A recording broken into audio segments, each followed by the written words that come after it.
Welcome to Chasing a Murderer. My name's Debbie, and today I wanted to go a little bit deeper into this Carlee Russell case, the one coming out of Hoover, Alabama. She claimed that she saw a toddler, ages 3 to 4, those ages change, walking on the side of the highway, and she was concerned about that, so she called 911. After talking to 911, they were on their way. She talks to a family member, not her boyfriend, her mother, but her brother's girlfriend. She could hear Russell ask someone if they're okay. And then after that, she hears Russell scream. And all she can hear from then on with the open line is the traffic roaring by. Right now, this story is catching a lot of attention for not the reasons you would think, but the fact that this could be possibly set up hoax. But police are looking deeper into this, and they're following her tracks and trying to unravel exactly what happened. There are some holes in this case that we need to discuss.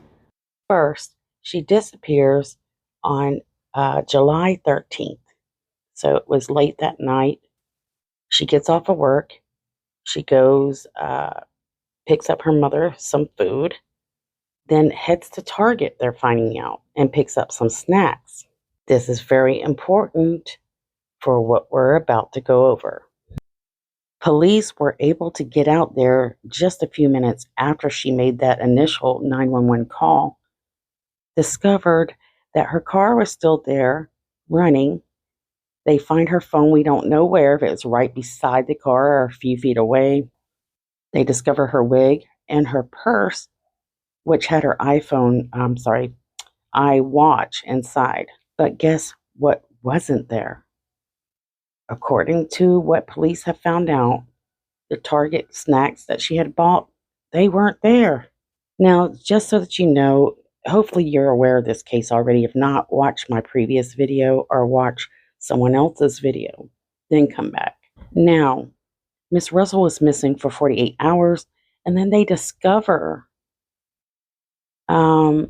through a neighbor's video, security footage, Miss Russell walking down the street towards a relative's home.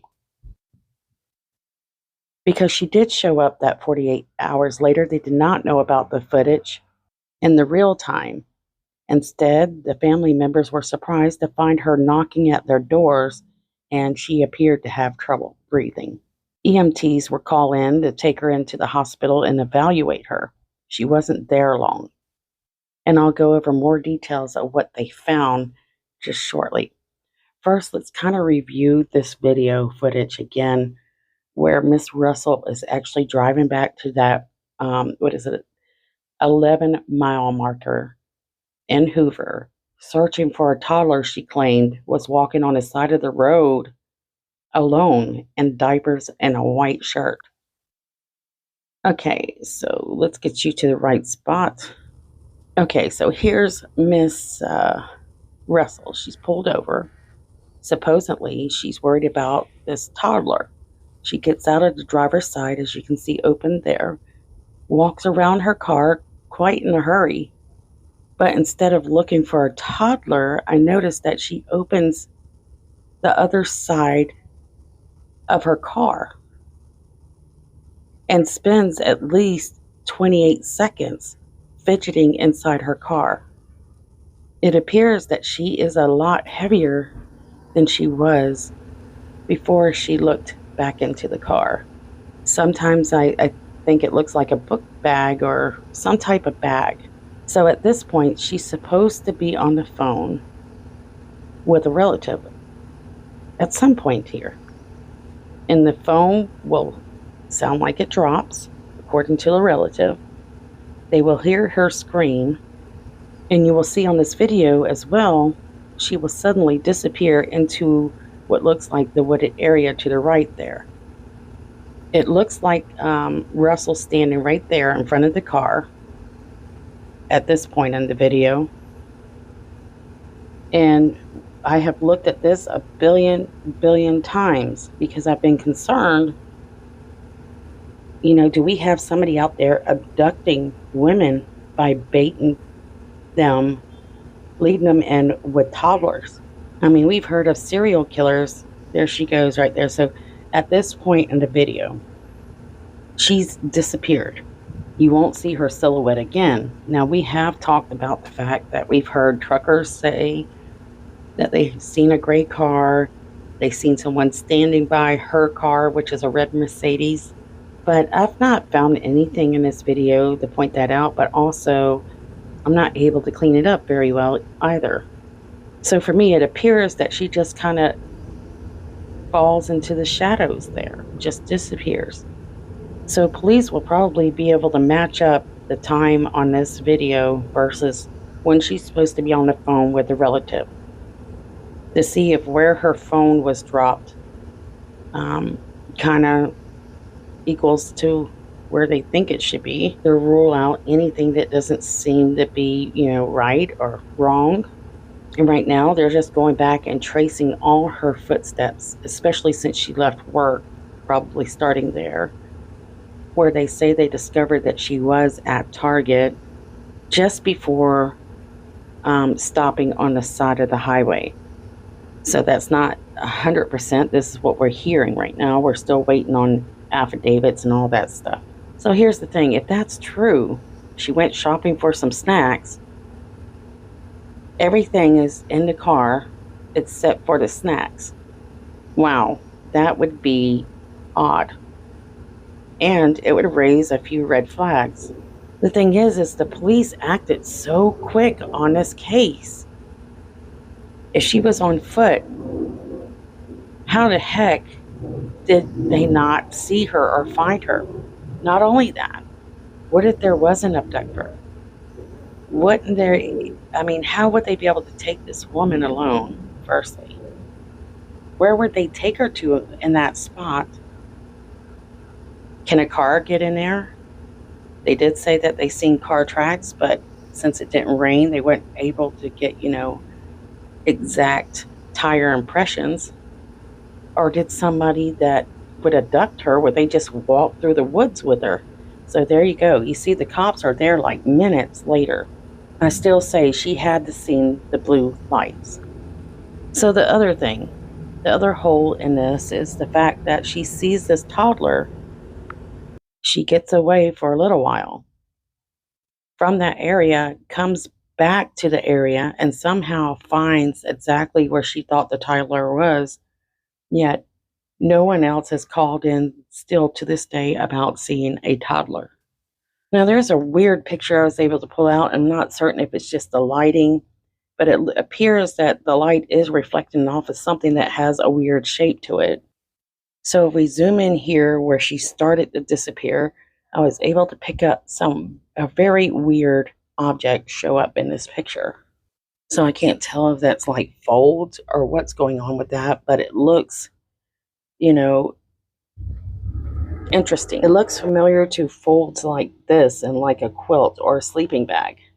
So I guess if I was an investigator on this case, I'd probably hit exit 11, all that area for footage, including hotels. I think, though, a lot of hotels actually require ID these days. So, I would even look in the woods in that area to see if maybe somebody was camping out. And if not, if I was looking for an abductor, I'd still follow those same things. The fact that the police have been so hush-hush, though, it's smart because you want to be sure before you say anything.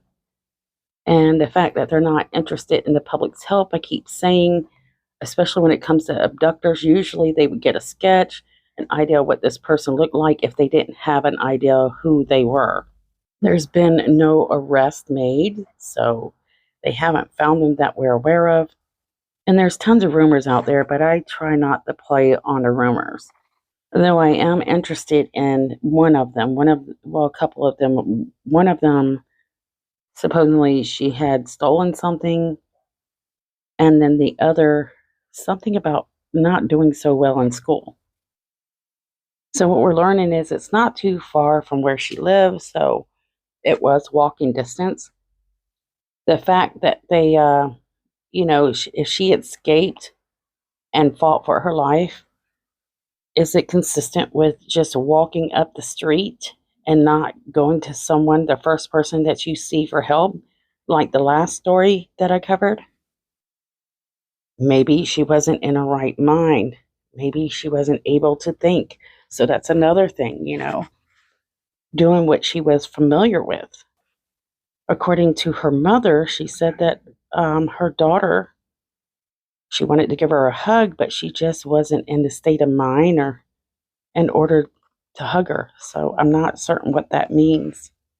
So the family has been dealing with a lot of allegations, a lot of people talking about the fact that this could be a hoax. And as a mother, you can imagine that she's not happy about that. I mean, she's just happy to have her daughter back. I mean, imagine if it was your child that disappeared and then they were accusing her or him of doing this as a hoax, but they have no evidence. That would be very frustrating and upsetting. But you have to say, I mean, honestly, it just, something doesn't add up here.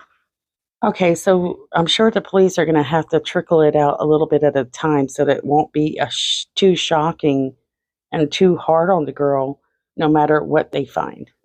I want to believe her. In some ways, I mean, either way you look at it, it's not good. But I would hate for her to face the consequences if it were a hoax. And if it isn't, she still has consequences. Guys, this is a lose-lose situation. One thing's for certain is her mother is sticking by her side and hoping that they find her abductor, because the mother did say that she had to fight for her life and her mental stability. And the police are not giving you any hints, not even to the families. No hint of foul play as of now. And I'm pretty sure that police have got her timeline, at least the phone records and stuff by now, and that's going to tell them a lot. So back to the snacks that she bought at Target. Why would an abductor need her snacks? And what were these snacks? Were they big bags? Were they just little bitty bits of candy? If it was a candy bar, I mean, she could already eat that. We don't know if there was trash in the car from the snacks. We don't know. All we know is they said the snacks were not in the car. It's one thing for certain. She did disappear on video. How she disappeared, we don't know. So now they're just building up more and more evidence daily, and they have that video cam of her walking on a sidewalk up to her relative's home, completely alone. So what do you guys think? Let me play this from, I think it's from Court TV. I don't usually watch a lot of these, but sometimes they'll have something I'll click on. Member to report the same details. The family member lost contact with the caller, but the line remained open. Police officers who were already en route to the location of the initial 911 call located the female's vehicle as well as some of her belongings at the scene. They were unable to find her or a child in the area. What we found for you tonight, folks, is the Hoover Alabama police dispatch recordings. So you can hear some of the communications that night as police are trying to figure out what's happening. Let's take a listen. 459 South, mile marker 10. It's going to be a child walking on the 3 or 4-year-old child walking on the side of the interstate next to her. RP's going to be close by in a red Mercedes sedan with the hazards on. Child's going to be a white male wearing a white t-shirt and a diaper. RP's advising there's no cars in the area. Looks like the child's been abandoned on the side of the road. Call the RP back. She's not at their vehicle. We're not getting the female to answer. We're trying to call her back. She's not answering. I'm around to the interstate as well. Can you give me a description on the child? And were they southbound, walking southbound? 10-4. Southbound, walking southbound. It was a toddler, 3 or 4-year-old, wearing a white t-shirt and a diaper. RP arrived in a red Mercedes, and on what the RP's description is going to be. Copy. Thank you. 42, just be advised, her vehicle is unlocked, running. All her personal belongings except for her phone. If we can we start getting into Atkins Tram area? Just see if this child might have wandered from her house over there? The RP had just saw the child walking on the side of the interstate and had gotten out with it when she had disconnected. You want us to start seeing if we can get her phone number pinged? Apparently, there's a sister that was on the phone with her and still has an open line with her phone and can hear vehicles as if it's like on the side of the interstate or something. First call we got was from her. Second call we got was from the family. Right. I'm just saying that the sister apparently has an open line with that phone still. That's interesting, right? That it seems the police are there, they've seen the car, and she's still on the phone with the family, but she's not in the area. What's going on here? Let me fix that. That is not what they said. They said that the sister is on an open line with her cell phone, not her. She could not get a hold of her after she heard her scream. But they had actually never hung up from where she had called them, and all they could hear was traffic. So let's say that she saw this child and she was checking on this child. We could not see a child in the video, but it was dark. It's bad quality once you zoom in. We don't know if there was a child there or not. Are people who are abducting people using children to allure compassionate women to them? Another thing is, there's a possibility this could be a mental problem. We don't know. It also could have been not a baby. What if it was someone dressed as a baby? I could do what ifs all night long without proper evidence, without anything. That's all you can do. I do find it very odd that people are basically talking about this as if this is a confirmed hoax or a confirmed abduction. It's not confirmed anything. We have the word of Russell. That's all we have to go on. And so investigators are going to have to prove exactly what happened before we can say what happened. But many people who follow stories like this, you're going to speculate. I mean, that's what you do. You want to kind of guess, what could have happened. And that's what I want to ask you guys to do. Share your comments below. Do you think what, Russell, her story's adding up as far as what you have for right now? Or do you believe that this could be a hoax? No matter what, I still say this is going to be just devastating to this girl either way. So I send them my love, and I hope that whatever answers they're hoping for, they get. Because there's no telling, what this girl's going through and what she's been through. I have seen several people point out the fact that she likes her glamour shots, which is true. I mean, I noticed that as well, but that doesn't, a lot of people do glamour shots. It doesn't mean that they will do anything for attention. Don't forget to check out some of our missing girls' stories who have not been answered. Their cases are still cold, in my opinion. And that would be Jasmine Robinson, Dulce, Summer Wells. It goes on and on and on. Thank you so much, guys. Love you, and I'll see you guys soon.